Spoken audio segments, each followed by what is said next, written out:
to Corporate Cafecito, a podcast based on professional development, career growth, and respecting our cultural identity.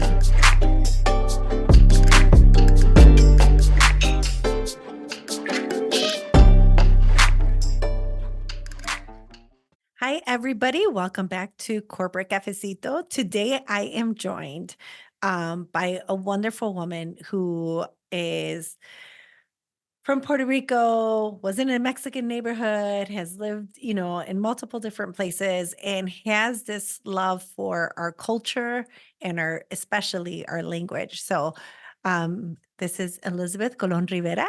Bienvenida. Why don't you start by telling us a little bit about yourself?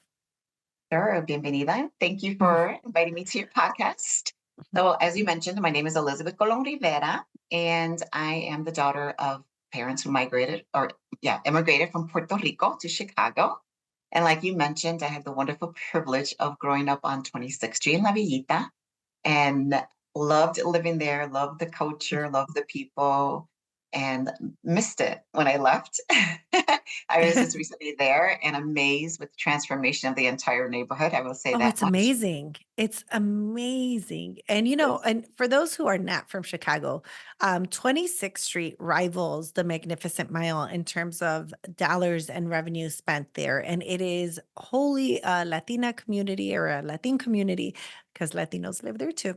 And it is one where there is like murals and elotes and tacos and like fine dining. It has everything. You could buy gym shoes, backpacks, jewelry, quinceañera dresses. It is like being, to me, home. I would agree. It actually feels exactly that way. I went and I had to go to Milagros to buy me some tamales and Yeah. for a long time. So that's where I grew up, and I am the mother currently of two wonderful boys, a 31-year-old and a 20-year-old, and I live on Nice. the outskirts of Chicago. And I own an interpreting and translation company called Metaprocess Language and Cultural Solutions, which really came out of the need that I saw within my own community in La Villita, but also my parents who didn't speak English. But then I have two sisters who were from the deaf community. So watching them Mm, grow up in an environment where there was no human connection per se because they couldn't yeah. hear, right? And that even felt that even meant at home where we all gathered and we could not communicate with them as well either. So that prompted me to open my interpreting company, and here we are. I love that. And you think about the language barrier when we get here. I remember my grandmother, she was like, I want to go to the bank, ocupo un money order. And I was like, okay. And so she told us, like, help me say, like, I need a money order for $135. And so, we prepped her, we trained her. When we got to the bank, she was like, yo voy sola. And she walked in and she came out with her money order for like $125. And we're like, oh my God, we called her Ñañi. We're like, Ñañi, you did it. And she goes, hablaban español. I think I I was like, you, lucky. you cheater. But you think about experiences like that, and that was so warm for my grandmother. And think about like what your company offers. It offers that warmth of that familiarity of that language. So tell me a little bit about your company. Tell me more about your company. Yeah, absolutely. So I started it back in 2007, and I mentioned sort of why I started it, but I also went into nursing school. And while I was doing my rotations, I noticed the within the hospitals. And every time I walked out hall, I remember like, wow, that happened to me when I was a little girl. And one of the things that we do often is that parents will take their kids, right? Because we're the ones that speak We're the English interpreters. Yeah. as the interpreters, exactly. And then on the hospital side, they'll go ahead and use a child because they speak English and they are not willing to make the investment or even go pick up the phone to do a telephonic interpreting session. So Mhm. I saw that and I was like, there has to be a big problem here. And Right. that is that we can't keep coming through these doors and not realizing that we had to bring somebody with us or we be sent away. So I actually researched the industry and saw that it was actually a true profession, that we don't have to be doing it on our volunteering time, and learn the training method. I took the training, I got certified as a trainer, and then I opened up my company from home back in 2007. And then by 2010, we were in our own kind of office space. And what we really do, I focused a lot on healthcare when I started. And we basically provide, interpreting in the form of on site where we can go physically there. We do telephonic, and now the latest with technology, we're doing video remote. And then we also do Oh, yeah. document translation. So we do that in 100 languages. And that gives people the opportunity to Wow. request an interpreter when they have an appointment and be able to speak in a language that they understand, which really Yes. empowers them to make the informed decisions for themselves. And I'm not talking only in healthcare, right? When you go to the bank or when you go to a social service organization, wherever you go, it empowers them to speak up for themselves. And that's really what we want to do. We want to amplify the person's voice by allowing them to make informed decisions on their own, without any breakdowns. That's so huge. I think, like I go with my parents to the doctor still. It was actually probably my way of sneaking in during COVID because my mom had like a couple surgeries, Okay. and you couldn't go. But I was like, oh, she doesn't know English. She needs me. And they were like, oh, okay, like come along. Oh, But I think it's really important. One, because we need to be able to understand what the doctor says. And one of the things that I think our community does, right, wrong, or indifferent, but we trust doctors 100% and often don't get second opinions because we just believe what they say, even if we don't understand it completely. great. And I'm speaking from personal experience and from the experience of my parents, where we're like, pues el doctor dijo, but we don't understand everything they're telling us. And so I think what you do is fabulous. And I'm not the only one because you've had so many accolades. And I think about it two ways, three ways actually. One, as a Latina, like, wow, like, hell yeah. Like you have been recognized for being a Latina. I know you were part of the negocios now, Latinas in business. I know that you've been recognized for what you've done for our community. I know you've been recognized for being a woman and, Yes. thinking about like the Small Business Administration, you had the Person of the Year Award, you had the Enterprising Women of the Year Award. And then also when you think about like the work that you're doing, I think you were recognized by Cranes as a notable entrepreneur. Yes. And all of these things combined, one, makes me so proud to have you on the show and to know you. But secondly, I just think it's just remarkable what you're offering for people who, maybe even don't have a kid or don't have someone who could go to the Mhm. hospital with them. And you're giving them this comfort and that you have found success because most small businesses are gone, right? By Mhm. year 10, it's like maybe 6% of the small businesses that opened 10 years ago are still around. So, what do you attribute to your success and all your awards? And I'm sure you're going to get many more. And though that wasn't even all of them. So, Yeah, I got 2 already this year. Oh, hey, I'm always thinking, let's give it to the next generation because I have no more room for my awards. I'm you're out of going to have to space. get a chinero. Yeah, tengo un chinero. I got my bookies there, and then in my Chicago office, I have a chinero with some A other ones chinero. too. It's wonderful. It's wonderful to be recognized for one, like you said, being a Latina and a woman doing wonderful work. And I believe that my success really comes from running my business as if I was a 500 corporate company. I don't think small, I think big, right? And I find that with a lot of small businesses, one of the reasons why they fold, right? They don't have their Mhm. finances in place. So they don't understand their numbers. They don't Yes. manage it well, right? And then especially when you have family, when you have family dynamics, that becomes very tricky. Then they don't manage it well and they settle for good. And we all settle for good. Like I settled for good in the beginning because everything was working perfectly fine, Yeah. You're like, right? great. It was Mhm. great. And so when I wanted to go to becoming great, I realized that I had to change things. I had to put myself in places that made me uncomfortable, meaning I needed to get out of my own way and meet new people that were not in my industry, maybe not my color, right? Get comfortable with having those conversations with them and learning that as a CEO of my own company that I can make the decisions, right? I can pick and choose the company that I want to work with. And that goes the same thing with the employees. So there has to be a lot of consistency in running a business. And you really have to look Yes. at it as something big. And, people are like, well, so what do you do for business? we often say, "Oh, I own a small business." Well, Yeah, it's no, like, we're not. no, and a big business. Yes, Yeah. I own a company. That's how we should be responding. I own a company. Because in reality, when you look at the way they define small, they're like $500 million or less, was it? I'm like, that's not small to me. Yeah, no. One of the ways you could grow capacity is by reaching your capacity, right? Like when you're full, now you have to figure out how to do more or do better. Is that how you kind of, because you were in person and then you do telephonic, and now you do video. Has that really caused a lot of change, or is it through growth, or have you like switched over from one to the other? Do you still do in person? We do still do in person. All of the modalities that I mentioned are needed.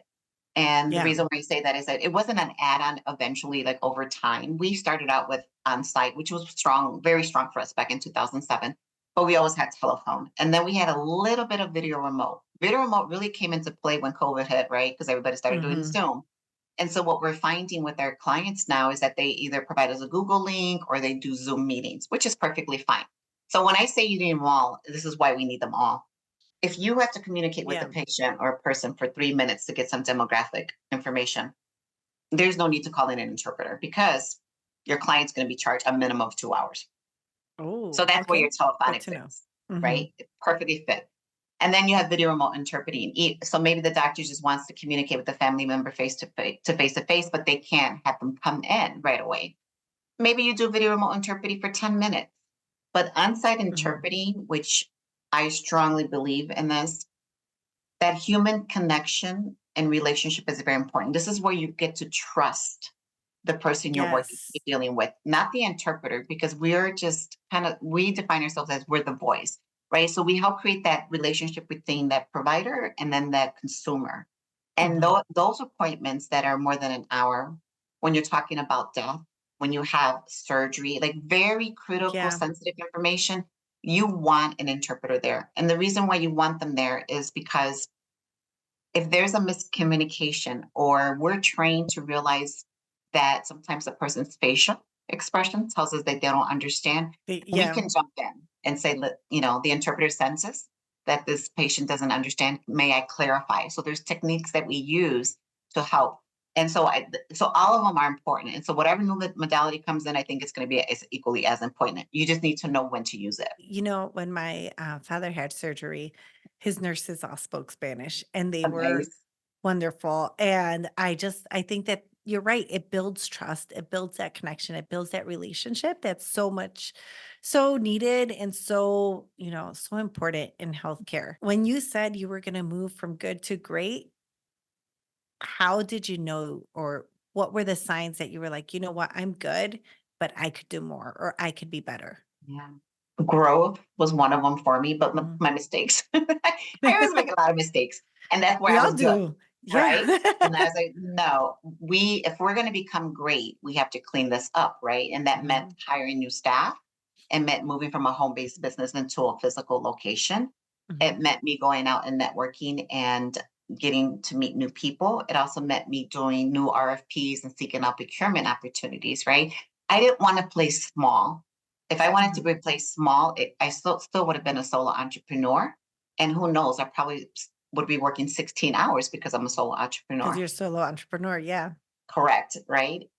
Over time, I realized that my skill sets was not in scheduling interpreters or answering phones.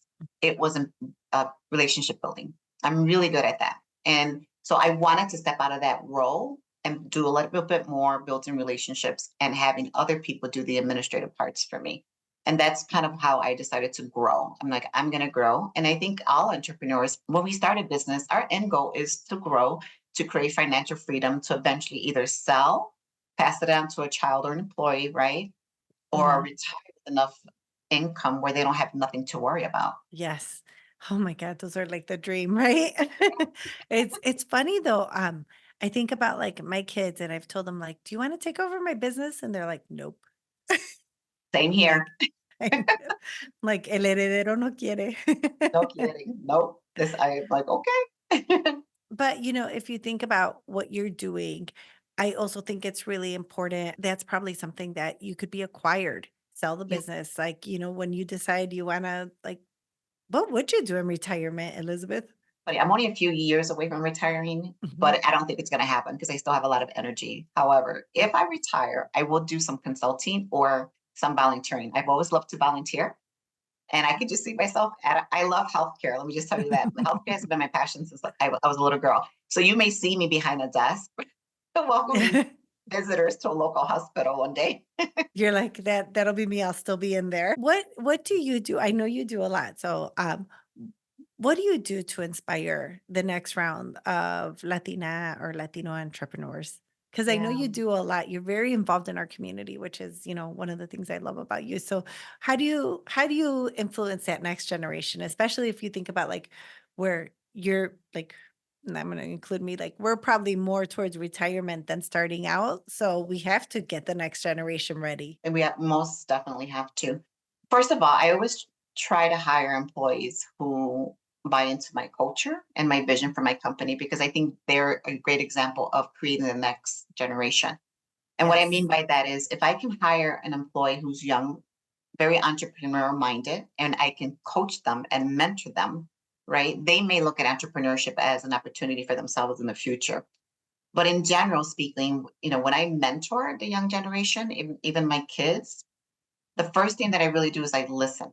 You have to be a good listener to be a good leader, right? And if you can instill in that person that when you listen, there's a lot that you can take away, that makes you a great leader. One. Yes. Two, I allow them to make mistakes. And making mistakes equals lessons and opportunities. And for that Mm. person, if they can make their own mistakes regardless of what they are, right? And you can pull out what those lessons and opportunities are, then they can take those opportunities and turn it into something else. So they can fuel it, like I call it, like, fuel it. Let them, just grow with that. I think we lacked a lot of like mentors and stuff like that, and coaches like I did. When I first started my business, I made a lot of mistakes. And the third thing that I do is I empower them to be leaders, whatever direction they choose. If they make a mistake, let's talk about it. But you're going to be the leader in this, and you're going to take initiative. And I'm just going to be behind you every step of the way. I love that. I think the step number 1, listening, is so key. Especially because a lot of times and we see like we'll look for someone to mentor us and coach us or sponsor us. And instead they're like, do this, do this, do this, do this. It's like, well, that's not my dream. That's not what I want to do. And to be able to listen and say, "Oh, this is the type of leader you are," or "This is what you're looking for," I think is so key in making sure that we are able to successfully mentor them along the road. Absolutely. Yeah. Yeah. And we're multitaskers. We're led by technology. And so if we focus on multiple things at the same time, like even us when we were getting ready, oh, let me turn off my phone, let me turn off my teams, right? Like these Yep. distractions that were coming through, even when we were just prepping for the call, are big distractions. So you can't focus and you can't listen. And I didn't know how to listen before. When I learned, I was very happy that I stopped doing that multitasking and started doing more listening because I learned a lot myself too in the middle of all of that. When I do conference calls, I Mhm. ask everybody, "Could you please silence everything else?" Because I think instead of spending an hour, we could Yeah. crank through this in 30 minutes if we all pay attention.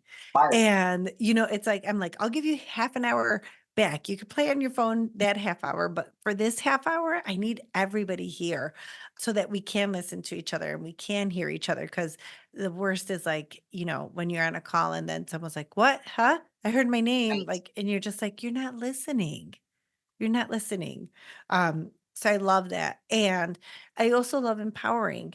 To empower someone, you need to let them know, like, here's how far or how wide you can run. And you said like you're standing behind them. And I think about like learning to ride a bike, right? Yes. Where you're telling someone like, "Go ahead, and I'm gonna be here just in case you need me to catch you."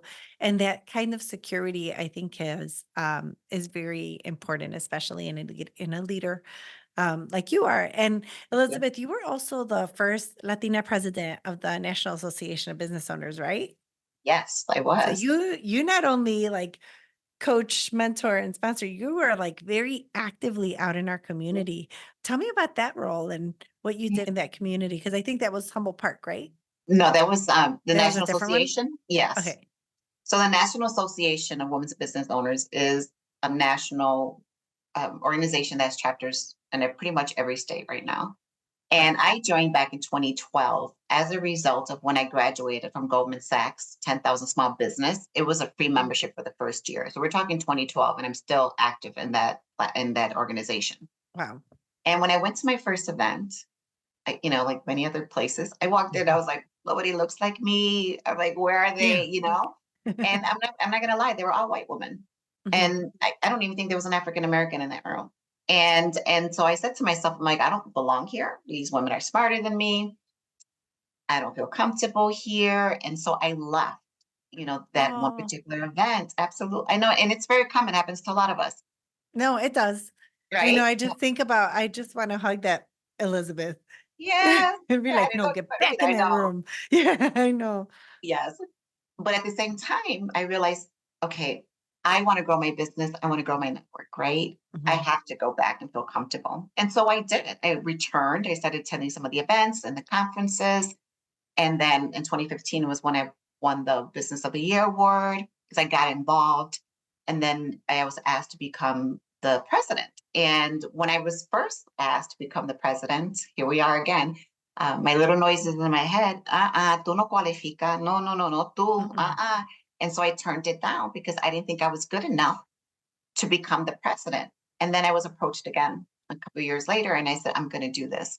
And the reason why I did is because it is a wonderful organization. However, Mhm. one of my goals coming in was that together we're stronger. And when I said Yes. together we're stronger in my theme of the year, it also meant bringing diversity into the organization. And I Yeah. started to increase our diversity in the boardroom with me, membership wise, right? I wanted the startup entrepreneur or the established entrepreneur that was black or brown to have a place where they could go and network with other like-minded women. And we were very successful in my first year doing that, to where they asked me to do a second term, and you don't do second terms. It's Wow. only a 1 year term. Wow. Yes. And I took that challenge on because I felt like we still had a lot of work to do. And you Mhm. saw our demographics in the organization Chicago change. We were the largest chapter in the US. We won Wow. awards for having our 5 stars in place, no Mhm. matter the way we did it. Mhm. And I'm proud to say that our current president, who's transitioning out very soon, she's our second African American president in our Chicago Amazing. chapter. Mhm. That's so great. Especially if you think about the representation, because the majority of businesses that are being open, small businesses, are Latino owned, Latino led.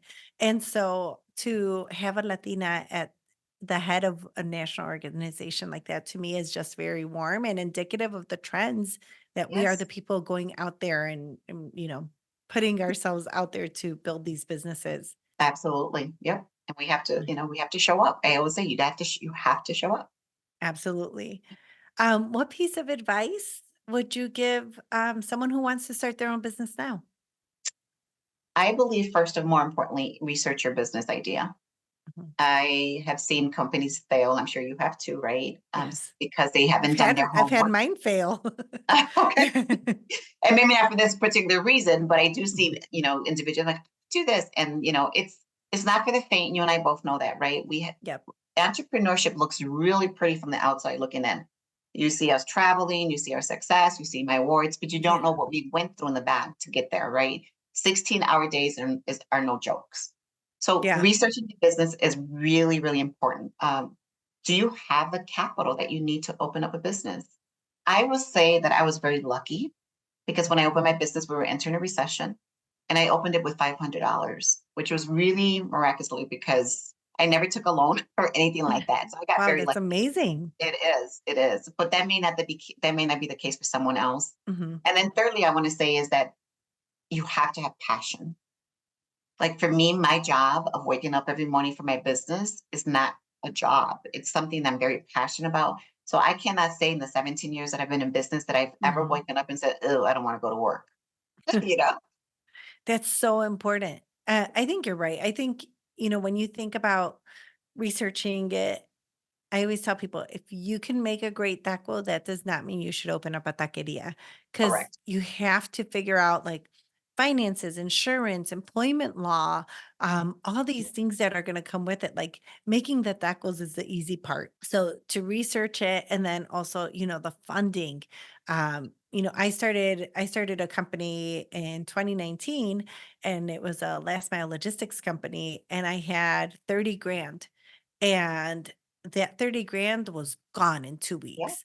And so actually ended up closing one of my 401(k)s because I was like, I'm betting on this. I had taken out a home equity line of credit, and I was like, I need to stand up this business. And I remember being like, my accountant's like, "Stop doing this. Don't do that." And I'm like, "I just need it for a little bit." But whatever you think you need, it may be well beyond that. So be prepared, like I made sure to sign up for a home equity line of credit just before I left corporate America. So I still had my pay stubs and my job. And then once you open one, they'll let you keep it for like several years. So Right. I think that that's really key. And then 3, you're right, like knowing what goes into it, knowing that I didn't take a day off for, I wanna say, like 7 or 8 months, Yeah. before I had one day where I did not go to work. And it's not for the faint of heart, but it No, is for our community because we love opening up businesses. we do. We do. And I want to see every Latino open a business. I'm going to be, I would love to see that, but I Mhm. also want people to be very realistic about what goes into it Yes. and, the dollars that go behind opening a business. I'm so excited that you joined us, Elizabeth. It is so nice having you here. I love talking to you. If you guys are like, I can't get enough of Elizabeth, she hosts a weekly show called Boricua Talks. Yeah. So do you want to talk a little bit about that? Yeah. So Boricua Talks is a show about nothing and a little bit about everything. Two women who come together unscripted to joke or about life in general. And a lot of times it's about our own stories of what happened the past week.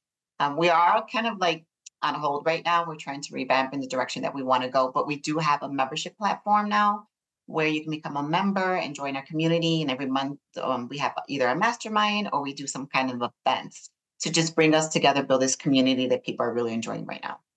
Beautiful, beautiful. Well, thank you for coming on Corporate Cafecito. How do you take your cafecito? I I boil my milk and then I use the frother.